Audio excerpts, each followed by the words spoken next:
and it's all about that adjustability. So I think probably more than ever, if you're working from home and 1 minute you've got some space in the bedroom at a desk where you can do some work, but the next minute the kids have come in, they're climbing all over the place, you know, they want to play games or whatever. You then want to move out into the garden space, etc. You need to be able to pick all of that up and move it really quickly. But you want to be able to pick all of it up, adjust it and make it work in a different space. And that's what the more adjustable stands, etc. will give you, because they will have the adjustment in them to enable you to get that ergonomic right wherever you are. That's true. That makes sense. Yes. Yeah, because especially to make sure to prevent any injury that could possibly happen. I think that's a very, a valid suggestion that you had. Yeah, I mean, clearly, if you can't afford it, then you just need to prioritise which bits of the kit you're going to spend the money on first. But I think we're in this for the long haul. Right. Yeah, and I'd say, and there's two things there as well. It's not going to be wasted either, because if you invest in this kit now, just because if we came out of lockdown next week, which I don't think is going to happen anywhere, but if we came out of lockdown next week, you'd still have this kit and you'd still have the flexibility to do more agile working wherever you need to do it. One of the things I'll tell you, little story I'll tell you, is that the salesman from the company that made this, for example, I met him at a service station. So it was somewhere on the motorway, where you stop to have a drink and eat, etc. And there were lots of people in that area sitting down, laptops out, working away. We were the only people in there that had kit to work safely.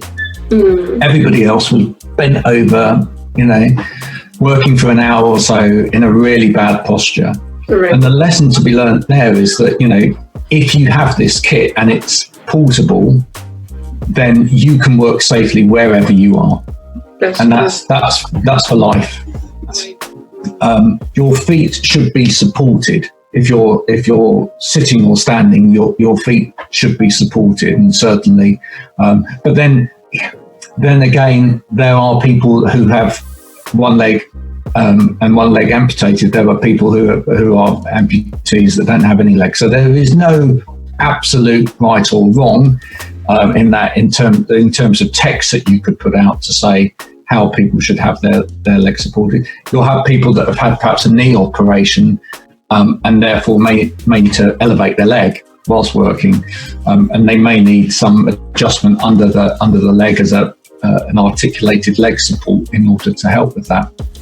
I think in general, as long as you're able to maintain a good posture of the back and the upper limbs, with your hips above your knees, with your feet supported, that's correct.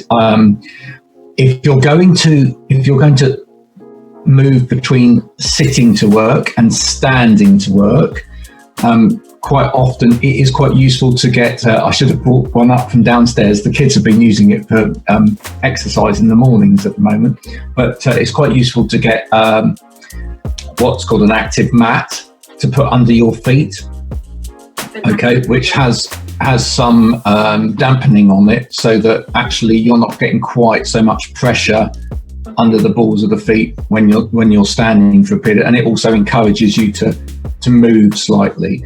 The main thing really with any kind of sitting or standing position is that you move as well.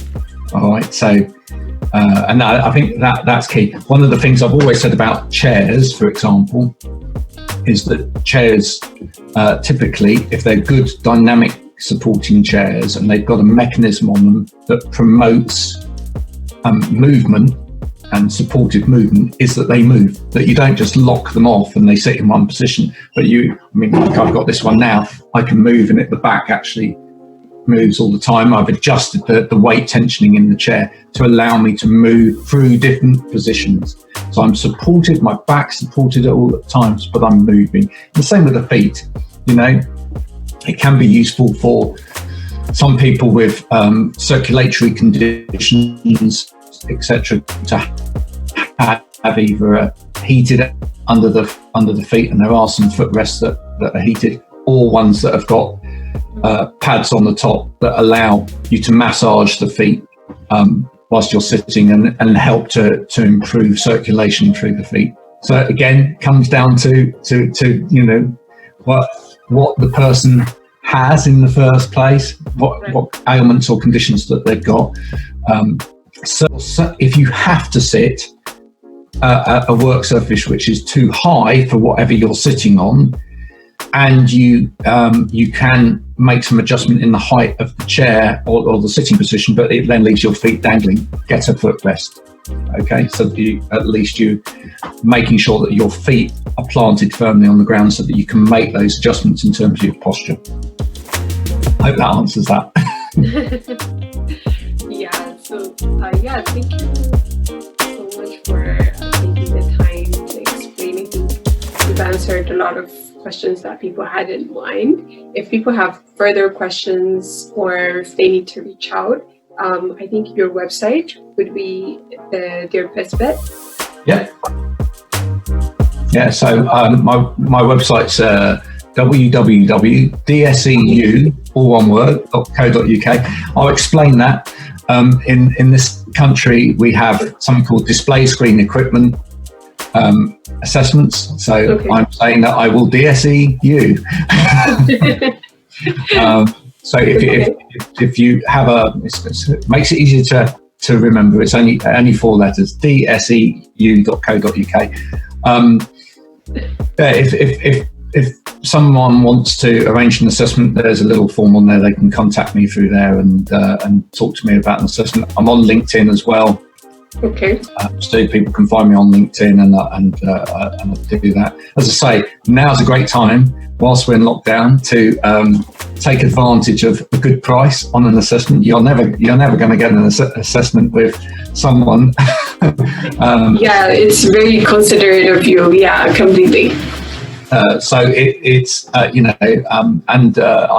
got a host of other assessors that I work with as well, that if someone's got a large amount of people that need assessing, we can cover that as well.